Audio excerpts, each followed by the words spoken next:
Top 5 City Most Wanted Person arestado ng Tacloban City PNP. Patrol Woman Maria Elena Singian, ibalita mo.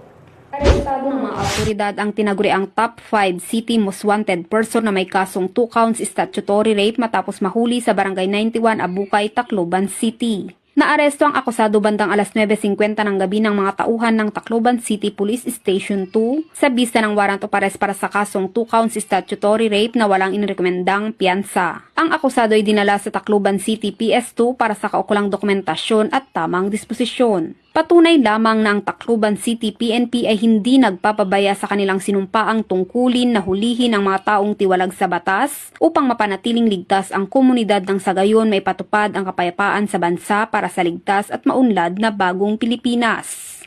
Mula dito sa Eastern Visayas, ako ang inyong PNN correspondent, Patrolwoman Singian, alagad ng batas, tagataguyod ng Balitang Pulis.